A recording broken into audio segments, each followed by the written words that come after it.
Hello everyone, welcome to back MC study CSS platform. I hope you are doing well. आज का जो हमारा topic है CSS PMS preparation के लिए, चाहे हमारा इंटरनेशनल रिलेशंस हो, चाहे हमारे करंट अफेयर्स हो, चाहे हमारा पाकिस्तान अफेयर्स हो, उनके लिए बहुत ज़्यादा इंपॉर्टेंट है।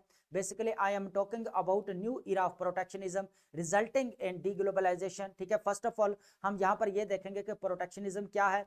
उसके बाद हम प्रोटेक्शनिज्म का जो हिस्टोरिकल बैकग्राउंड स्टार्ट करेंगे, रेवोल्यूशनरी वॉर इन यूएसए, वहां से स्टार्ट करेंगे। फिर यहाँ पर जो 1861 से लेकर 65 तक जो अब्राहम लिंकन का दौर रहा है, इसमें जो प्रोटेक्शनिज्म देखने को मिली है, इस चीज को हम यहाँ पर देखेंगे। ठीक है, टैरिफ्स कितने लगाए गए।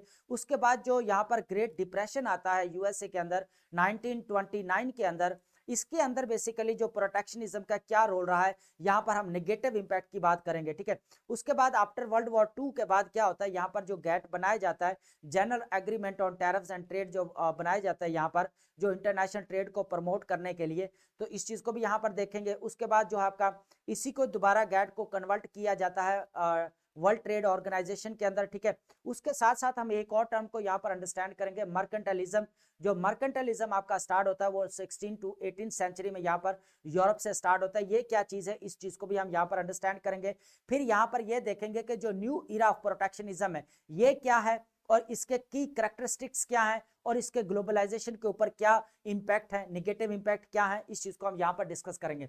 सबसे पहले हम यहाँ पर यह भी चीज मैं बता दूं कि जो ओल्ड प्रोटेक्शनिज्म क्या थी और अब न्यू प्रोटेक्शनिज्म जो है वो क्या है, इस चीज को भी हम यहाँ पर देखेंगे। ठीक है, सबसे पहले हम यहां पर देखेंगे जो प्रोटेक्शनिज्म है ये क्या चीज है। प्रोटेक्शनिज्म देखें, use of tools like tariffs, export controls and subsidies to protect domestic industries.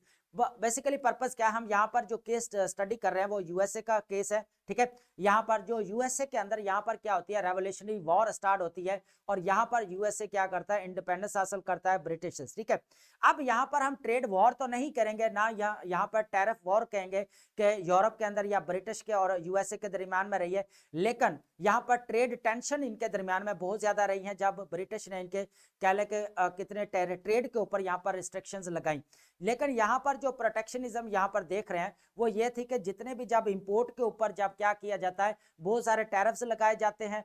ताकि टैरिफ्स क्यों लगाए जाते हैं, ताकि हम क्या कर सके, डोमेस्टिक इंडस्ट्री को यहाँ पर अपलिफ्ट कर सकें। अब जब डोमेस्टिक हमारी इंडस्ट्रीज अपलिफ्ट होगी तो हमारी एक्सपोर्ट्स बढ़ेंगे, यहाँ तक उनको सब्सिडीज देंगे यहाँ पर, तो हमारा एक्सपोर्ट्स के ऊपर यहाँ पर कंट्रोल रहेगा। तो यहाँ पर यूएसए के अंदर ये हुआ। अब यह हुआ क्या, यहाँ पर 1789 के अंदर क्या हुआ, यहाँ पर टैरिफ्स एक्ट जो पास किया जाता है, यहाँ पर जो किसके पास कौन करता है, यहाँ पर इसको बेसिकली कांग्रेस बेसिकली इसको पास करता है यहाँ पर टैरिफ एक्ट को। ठीक है, अब इसका पर्पस यानी इसने 5% यहाँ पर टैरिफ लगाए। ठीक है, जितने भी कह के जो इंपोर्ट कर रहा था यहाँ पर यूएसए, जितने भी कंट्रीज थे, ठीक है, उसके अंदर सबसे ज्यादा अगर देखा जाए ब्रिटिश का उसके वक्त दौर था, क्योंकि इंडस्ट्रियल रेवोल्यूशन जो चल रहा था वो ब्रिटिश के अंदर चल रहा था। अब यहाँ पर क्या किया, ब्रिटिश से आजाद हुआ था तो ब्रिटिश ने इसके ऊपर जो काफी रिस्ट्रिक्शंस लगाई, ताकि यूएसए की जो इंडस्ट्रीज है वो यहाँ पर डिक्लाइन कर जाए और जो है फ्लरिश ना हो सके। तो यहाँ पर इनके दरमियान में काफी टेंशन रही। यहाँ पर ट्रेड जो है, यहाँ पर ट्रेड वॉर भी नहीं कह सकते, लेकिन ट्रेड टेंशन इनके दरमियान में बहुत ज्यादा रही है। अब यहाँ पर क्या किया यूरोप ने, बेसिकली यहाँ पर जो मर्केंटलिज्म इकोनॉमिक पॉलिसी, इसका पर्पस ये था कि यहाँ पर एक्सपोर्ट्स को बढ़ाना और इंपोर्ट को क्या करना, कम करना, ये पॉलिसी का पर्पस था। अब वही मर्केंटलिस्ट पॉलिसी यहाँ पर यूएसए की तरफ यहाँ पर नजर आती है। ठीक है, तो यहाँ पर देखते हैं कि रेवोल्यूशनरी वॉर होती है यहाँ पर, तो ट्रेड के ऊपर जो है वो काफी यहाँ पर जो रिस्ट्रिक्शंस भी लगती है। तो यूएसए यहाँ पर 1789 के अंदर जो है वो टैरिफ एक्ट पास करता है, 5% टैरिफ्स लगाता है। तो यहाँ पर जो है प्रोटेक्शनिज्म यहाँ पर देखने को मिलती है। ठीक है, अब इस तरह जो है आगे चीजें चलती रहती है। फिर यहाँ पर आता है, अगर 18 टू कह लें कि 1861 से लेकर 65 तक यहाँ पर आता है इब्राहिम लिंकन का दौर। अब इब्राहिम लिंकन का दौर आता है तो यहाँ पर जो कह लें कि प्रोटेक्शनिज्म बहुत ज्यादा देखने को मिलती है यहाँ पर। ठीक है, अब यहाँ पर देखा जाए तो इब्राहिम लिंकन क्या करते हैं, 44% यहाँ पर क्या करते हैं, टैरिफ्स लगाते हैं सर्विसेज एंड गुड्स के ऊपर। ठीक है, तो हिस्ट्री में अगर देखा जाए तो यहाँ पर सबसे ज्यादा जो है वो यहाँ पर टैरिफ्स देखने को मिलते हैं। ठीक है, अब हिस्टोरिकल अगर देखा जाए ना, जो बैक जो पीछे था, तो वो प्रोटेक्शनिज्म सिर्फ ये नजर आता है कि हमें ब्रिटिश और यूएसए के दरमियान में हमें यहाँ पर नजर आता है, क्योंकि ट्रेड टेंशन उनके दरमियान में थी। इंडस्ट्रियल रेवोल्यूशन जो चल रहा था, ग्लोबल मार्केट्स तक अगर किसी को रसाई हासिल थी या एक्सेस थी तो वो किसको थी, यहाँ पर बेसिकली यूरोपियन कंट्रीज को थी, क्योंकि इंडस्ट्रियल रेवोल्यूशन उधर चल रहा था। तो यहाँ पर देखा जाए तो इनके दरमियान में जो है यहाँ पर ट्रेड टेंशन रही है, ठीक है, जो बाद में ट्रेड अग्रीमेंट्स भी हुए इनके दरमियान में, ठीक है। उसके बाद क्या हुआ, अमेरिकन सिविल वॉर स्टार्ट हो जाते हैं, यहाँ पर स्लेवरी वाला कॉन्सेप्ट जो खत्म होता है। तो यहाँ पर अगर देखा जाए तो फिर जो अब्राहम लिंकन तो टोटली जो है वो कह लें कि फ्री ट्रेड के अगेंस्ट थे, तो उन्होंने 44% यहाँ पर लगाया ताकि डोमेस्टिक इंडस्ट्री को यहाँ पर फ्लरिश किया जा सके, ठीक है, एक्सपोर्ट्स को यहाँ पर बढ़ाया जा सके, ठीक है। अब यहां तक ये रही। उसके बाद आता है 1929 के अंदर आता है ग्रेट डिप्रेशन। अब ग्रेट डिप्रेशन के अंदर जो है यहाँ पर जो बेसिकली स्मूट हॉले यहाँ पर जो है वो टैरिफ एक्ट जो है यहाँ पर पास कराया जाता है, ठीक है।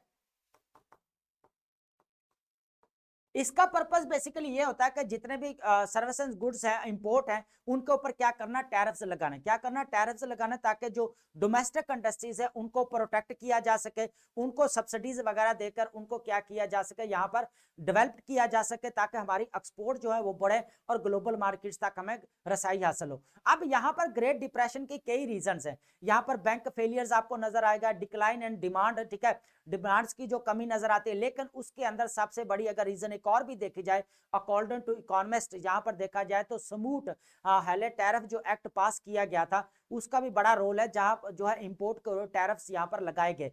तो यहाँ पर देखा तो फिर जो है यहाँ पर जो है वो डिक्लाइन शुरू हुआ और ग्रेट डिप्रेशन जो है यहाँ पर आया और इकोनॉमिक क्राइसिस यहाँ पर स्टार्ट हुआ, ठीक है। तो यहाँ पर नेगेटिव इंपैक्ट्स जब देखें प्रोटेक्शनिज्म के तो बहुत ज्यादा यहाँ पर देखने को मिलते हैं, ठीक है। तो ये वही चीज थी जो दोबारा जो है कह लेना रिपीट द साइकिल, अब यही दोबारा वही चीज हो रही है, ठीक है। अब ये देखेंगे कि दोबारा क्यों हो रही है, इस चीज को भी यहाँ पर देखेंगे।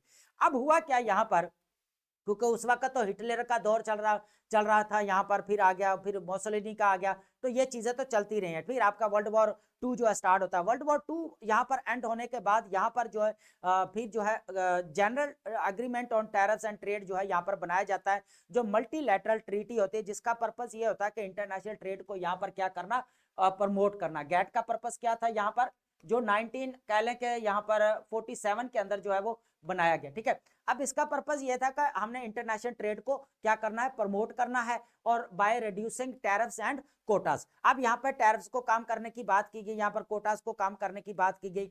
फिर क्या हुआ यहाँ पर, इसको जो गैट को कन्वर्ट किया गया वर्ल्ड ट्रेड ऑर्गेनाइजेशन के अंदर कन्वर्ट किया गया 1944 टू 5 के अंदर, ठीक है। अब इसका बनाया गया कि इसका भी पर्पस यह था कि लिबरल मार्केट्स के ऊपर ज्यादा, फ्री ट्रेड के ऊपर ज्यादा फोकस किया गया, ठीक है। अब यहाँ पर क्या होता है कि इसी तरह सिलसिला चलता रहता है। अब जो मर्केंट जो सही मर्केंटलिस्ट जो पॉलिसी नजर आती है, जो हमें 16 टू 18 सेंचुरी में जो नजर आई यूरोप कंट्रीज के अंदर, वो आप भाई जब ट्रंप का दौर यहाँ पर स्टार्ट होता है, जो कह लें कि यहाँ पर कब स्टार्ट होता है, यहाँ पर बेसिकली 2016 के अंदर। कब स्टार्ट होता है यहाँ पर, 2016 के अंदर, जब इसने क्या कर 2018 के अंदर क्या होता है, यहाँ पर ट्रेड वॉर शुरू हो जाती है। किसके दरमियान में, चाइना और यूएसए के दरमियान में ट्रेड वॉर यहाँ पर शुरू हो जाती है, जिसके अंदर क्या मल्टीपल गुड्स के ऊपर क्या किया जाता है, यहाँ पर टैरिफ्स लगाए जाते हैं। यूएसए भी बहुत ज्यादा टैरिफ्स लगाता है और इस वक्त जो रिएक्ट करता है, जो रिटेलिएट करता है, यहाँ पर चाइना भी इसके ऊपर बहुत सारे यहाँ पर क्या करता है, टैरिफ्स लगाते हैं। तो इस तरह इनके दरमियान में ट्रेड वॉर शुरू हो जाती है, दोनों यूएसए और कह लें कि यूएसए और चाइना के दरमियान में। अब यहाँ पर देखने को एक चीज नहीं है, डिस्कस करने को बहुत सारी चीजें हैं। अब क्या हुआ यहाँ पर, न्यू प्रोटेक्शनिज्म की अगर बात करें, यहाँ पर इरा जो देखने को मिल रहा है अभी, कि ये सारी अगर चीजें देखी जाए तो यूएसए ने और यूरोपीय यूनियन ने यहाँ पर क्या किया, मिलकर यहाँ पर दोनों ने मिलकर यहाँ पर यह किया कि रशिया के ऊपर सैंक्शंस लगा दिए।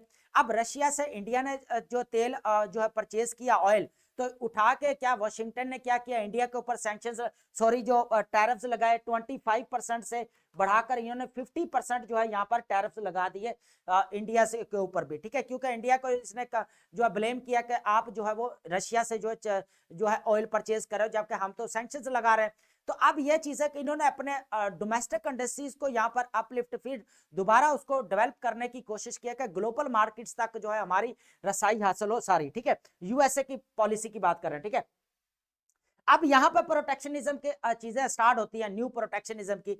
अब मर्केंटालिस्ट जो पॉलिसी नजर आती है ट्रंप के दौर में, वो यही है कि यहाँ पर टैरिफ लगाए जा रहे हैं सबसे ज्यादा भर भर कर, ठीक है। उसके बाद यहाँ पर एक्सपोर्ट कंट्रोल के ऊपर काम किया जा रहा है, subsidies to protect domestic industries के ऊपर ज्यादा फोकस किया। इसका अगर देखा, जब भी ट्रंप का उस का दौर आया था, हम नेशनलिज्म की बात करते थे कि जो भी कर रहा है जो ट्रंप, टोटली जो है नेशनलिज्म के ऊपर फोकस किया हुआ, ठीक है। तो हम उस वक्त ट्रंप को एज ए नेशनलिज्म की बात करते हैं। लेकिन अब जो थोड़ा चेंज हुआ है कि न्यू प्रोटेक्शनिज्म की बात की जाए, न्यू इरा जो ऑफ प्रोटेक्शनिज्म। अब ओल्ड में क्या था कि ऑब्सलीट की अगर बात की जाए तो प्रोटेक्शनिज्म जो यूएसए की नजर आई है, वो किसके अगेंस्ट नजर आई है? सारी यूरोपियन कंट्रीज के, जितने भी यूरोप थे ना, यूरोप के अंदर इंडस्ट्रियल रेवोल्यूशन चल रहा था, तो सारी प्रोटेक्शनिज्म उस वक्त नजर आई उस वक्त वहां पर जो यूएसए के अंदर रेवोल्यूशनरी वॉर हुई वहां पर, ठीक है। अब लेकिन अब जो करंट सिनेरियो में ये है, कंटेम्परेरी सिनेरियो ये है कि जो यूएसए की जो है वो कह ले कि यहाँ पर ग्लोबल नॉर्थ क्या है, यहाँ पर basically global north to global south, ठीक है। अब जो ये न्यू प्रोटेक्शनिज्म नजर आ रही है ना, जो यहाँ पर जो कह लें कि यूएसए को, तो यहाँ पर टोटली अगर देखा जाए तो ग्लोबल साउथ। अब ग्लोबल साउथ में जो emerging economies day by day जो है वो बढ़ रही है। यहाँ पर आपका चाइना है, लार्जेस्ट है, उसके बाद इंडिया है, उसके बाद आपका जापान है, अर्जेंटीना है, सऊदी अरेबिया है, मलेशिया है, रशिया है, ब्राजील है, अर्जेंटीना है। अब ये सारे क्या है? इमर्जिंग इकोनॉमीज हैं। अब यहाँ पर देखा जाए तो फिर इन्होंने क्या किया, यूरोपीय यूनियन और यूएसए ने मिलकर रशिया के ऊपर तो सैंक्शंस लगा दिए। अब इनको बाकियों को तो भी रोकना था ना, इन्होंने क्या किया फिर यहाँ पर जो है फिर प्रोटेक्शनिज्म के ऊपर काम करना, क्योंकि इन्होंने टैरिफ्स यहाँ पर बढ़ाने शुरू कर दिया है ना। टैरिफ वॉर जो स्टार्ट होती है ना, तो टैरिफ बढ़ाने शुरू कर दिए। उधर से फिर जो है अगर देखा जाए 2022 से 2022 से अगर देखा जाए तो रशिया ने जो अटैक किया यूक्रेन के ऊपर, तो फिर वो अभी तक जो वॉर चल रही है। तो यहाँ पर अगर देखा जाए तो फिर अभी जो प्रोटेक्शनिज्म नजर आ रहा है, न्यू इरा प्रोटेक्शनिज्म, वो ग्लोबल नॉर्थ के दरमियान में और ग्लोबल नॉर्थ और ग्लोबल साउथ के दरमियान में नजर आ रहा है, ठीक है। अब यहाँ पर इसके की कैरेक्टरिस्टिक्स को भी डिस्कस करते जाएंगे और इसका ग्लोबलाइजेशन के ऊपर क्या इंपैक्ट पड़ रहा है, इस चीज को भी साथ साथ डिस्कस करेंगे, ठीक है। अब यहाँ पर सबसे पहले अगर मैं बात करूं, यहाँ पर जो सबसे पहला पॉइंट ये है कि यहाँ पर इंक्रीज्ड बैरियर्स। अब यूएसए ने क्या किया, रशिया के ऊपर तो ऑलरेडी उसने सैंक्शंस लगा दिए है ना, यहां तक। अब इसने चाइना के यहाँ पर क्या किया, चाइना की जितने भी सर्विस एंड गुड्स है ना, उसके ऊपर टैरिफ लगा दिए। क्या किया, यहाँ पर टैरिफ बढ़ा दिए। इंडिया के ऊपर भी इन्होंने क्या किया, यहाँ पर टैरिफ बढ़ा दिए, है ना। तो यहाँ पर इंक्रीज ने बैरियर्स लगा दिया कि हमने जितने भी एक्सपोर्ट्स को अपनी बढ़ाना है डोमेस्टिक, ताकि यहाँ पर क्या हो सके, जो भी ग्लोबल सप्लाई चेन है वो क्या होता है, डिसरप्ट हो सके। क्या हो जाए, यहाँ पर डिसरप्ट हो जाए, कोलैप्स कर जाएगी ग्लोबल जो है मार्केट्स, सप्लाई इनकी जाएगी और बाकी जो सप्लाईज है वो सारी क्या हो जाएंगी, डिसरप्ट हो जाएंगी यहाँ पर। तो चाइना बेसिकली उसको टारगेट किसको करना था, चाइना को, इंडिया को, रशिया को टारगेट करना था, जितने भी इमर्जिंग इकोनॉमीज है बेसिकली जो। अब इमर्जिंग इकोनॉमीज वाले क्या कर रहे हैं, रीजनलाइजेशन के ऊपर फोकस ज्यादा कर रहे हैं, मल्टीलैटरल सिस्टम के ऊपर ज्यादा फोकस कर रहे हैं। तो इनने क्या किया, यहाँ पर इंक्रीज बैरियर। आज जियोपॉलिटिकल राइवलरी आपको पता है टोटली चल रहा है, पूरी दुनिया मल्टीलैटरलिज्म के ऊपर बिलीव रख रही है। अब आपको पता पहले बाइपोलर था, फिर यूनिलैटरल आ गया सिस्टम, फिर अब जो है मल्टी पोलर जो है वो हो रहा है सिस्टम पूरा, है ना। तो रीजनलाइजेशन बढ़ रही है। तो यहाँ पर अगर देखें रीजनलाइजेशन, अब चाइना क्या कर रहा है, यहाँ पर बीआरआई प्रोजेक्ट स्टार्ट किया हुआ, बेल्ट एंड रोड इनिशिएटिव। इसको पता है कि मैं रीजनल लेवल के ऊपर, मेरे 6 कॉरिडोर है, तो मैं सारे रीजनल लेवल के ऊपर कनेक्टिविटी करूंगा। और जो मेरी प्रोडक्शन तो ऑलरेडी बाकी कंट्रीज से कह ले कि बहुत गुना 10 कह ले कि 10 to 20 गुना भी बहुत ज्यादा है ना, 10 to 20 टाइम्स अगर बात करें तो मेरी प्रोडक्शन ज्यादा है। तो मैं जो है वो क्या करूंगा, यहाँ पर मेरी सारी अपनी प्रोडक्शन की यहाँ पर मैं मार्केटिंग करूंगा और मैं सप्लाई करूंगा और यहाँ पर एक्सपोर्ट अपनी बढ़ाऊंगा। अब यूएसए के साथ क्या सीन है, अब यूएसए का बेसिकली होता यह है कि इंडिया के साथ जब इसकी ट्रेड हुई ना, तो यूएसए का जो ट्रेड कह लें कि यहाँ पर डेफिसिट हो गया। क्या हो गया, यहाँ पर ट्रेड डेफिसिट हो गया। इंडिया का यहाँ पर क्या हुआ, ट्रेड सरप्लस हो गया। अब इंडिया क्या कर रहा है, 80 to 90% यहाँ पे एक्सपोर्ट करता है यूएसए को, लेकिन इंपोर्ट कम करता है यहाँ पर। अब यहाँ पर चाइना क्या कर रहा है, चाइना एक्सपोर्ट यूएसए को ज्यादा कर रहा है, जो इंपोर्ट कम कर रहा है। तो अब यहाँ पर अगर देखा जाए, इंटरनेशनली अगर देखा जाए, तो जो यूएसए का ट्रेड डेफिसिट है वो बढ़ता नजर आ रहा है ना। क्या हुआ, यहाँ पर ट्रेड डेफिसिट बढ़ता। अब इसको कवर करने के लिए और ग्लोबल सप्लाई मार्केट को यहाँ पर डिसरप्ट करने के लिए उसने यहाँ पर न्यू इरा जो प्रोटेक्शनिज्म यहाँ पर स्टार्ट होता है, जहां पर वो क्या करता है, यहाँ पर टैरिफ लगाना स्टार्ट कर देता है, ठीक है। स्लोइंग ग्लोबल ट्रेड, अब ग्लोबल ट्रेड में यहाँ पर कमी आ जाती है। रशिया यहाँ पर जो है वो ग्लोबल मार्केट्स तक रिसाई उसको हासिल है नहीं, क्योंकि उसके ऊपर तो सैंक्शंस लगा दिए हैं, यूक्रेन के साथ वॉर चल रही है।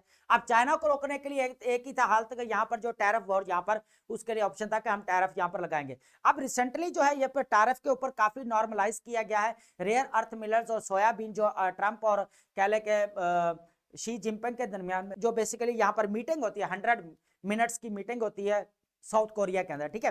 अब साउथ कोरिया के अंदर होती है तो वहां पर जो रेयर अर्थ मिनरल्स के ऊपर या सोयाबीन के ऊपर इस तरह जो है बात होती है कि टैरिफ्स यहाँ पर जो है वो रिड्यूस किया जाए, 10 to 20% यहाँ पर कम किए जाएंगे, ठीक है। अब ये नई डेवलपमेंट्स हुई है यहाँ पर।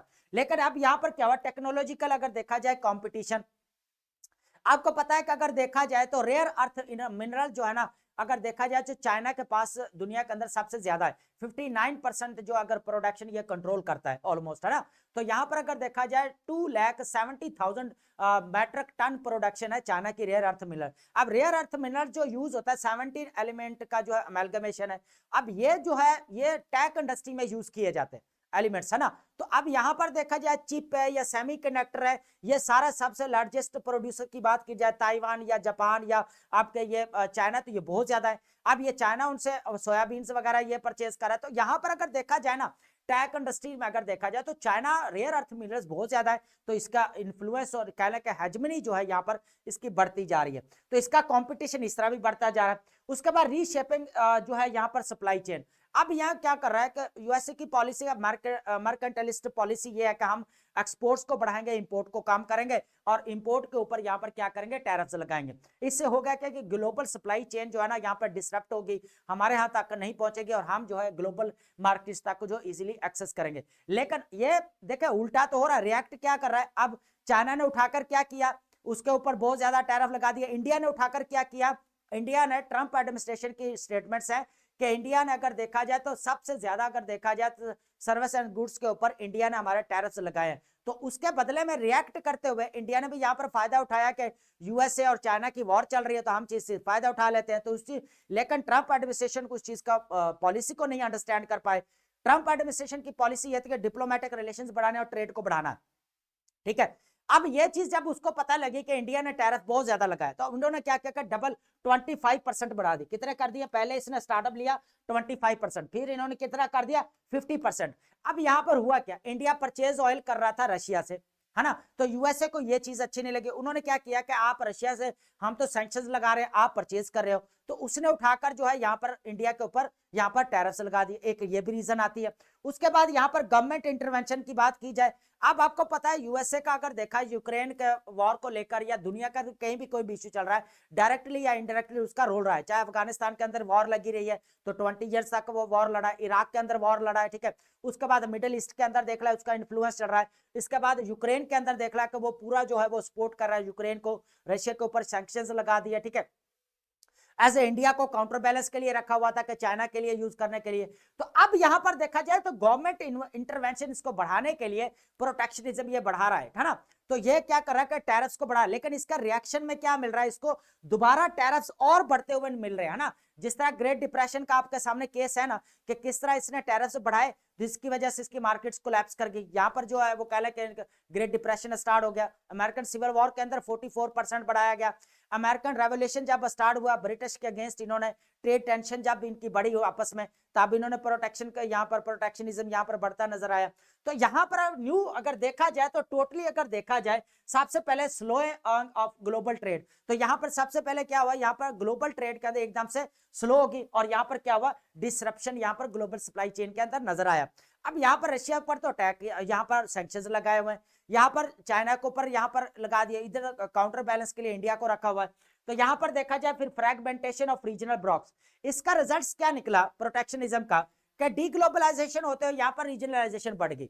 अब मल्टीलैटरलिज्म सिस्टम यहाँ पर बढ़ गया, पहले बाइपोलर, फिर आपका यूनिलैटरल, फिर अब जो है यहाँ पर सॉरी यूनिपोलर, फिर अब जो है यहाँ पर मल्टीपोलर, ठीक है। अब क्या हुआ, मल्टीलैटरल सिस्टम यहाँ पर बढ़ रहा है। अब यहाँ पर हुआ क्या, ब्रिक्स क्या कर रहा है, यहाँ पर ब्रिक्स क्या कर रहा है, यहाँ पर बेसिकली फोकस कर रहा है सारा किसके किसके ऊपर, रीजनलाइजेशन के ऊपर, डीडोलाइजेशन के ऊपर, और किस चीज के ऊपर फोकस कर रहा है, मल्टीलैटरलिज्म के ऊपर ज्यादा फोकस कर रहा है, पर न्यू प्रोटेक्शनिज्म की यहाँ पर पॉलिसी को अपनाया यहाँ पर, ठीक है। पूरा क्या किया, ये सारी चीजें जो है ना इसको कंट्रोल करने के लिए यहाँ पे ना इस चीज को यहाँ पर, ताकि ये कंट्रोल कर सके, प्रोटेक्शनिज्म बढ़ा के एक तो ग्लोबल सप्लाई चेन यहाँ पर डिसरप्ट हो जाए, ग्लोबल ट्रेड स्लो हो जाए, उसके बाद फ्रैगमेंट रीजनल ब्लॉक्स की यहाँ पर टूट फोड़ हो जाए, शुरू हो जाए। अब यहाँ पर जो है रीजनलाइजेशन मल्टीलैटरल सिस्टम बढ़ रहा है, लेकिन अब यूएसए भी मल्टीलैटरल सिस्टम को सपोर्ट करता है, लेकिन अगर इंटरनली देखा जाए जब न्यू प्रोटेक्शनिज्म बढ़ रही है, मर्केंटाइलिस्ट जो पॉलिसी सामने नजर आ रही है, ठीक है, कि एक्सपोर्ट्स को बढ़ाएं, इंपोर्ट को कम करें और इंपोर्ट के ऊपर यहाँ पर क्या लगाए जाए, बेसिकली यहाँ पर टैरिफ्स लगाए जाए।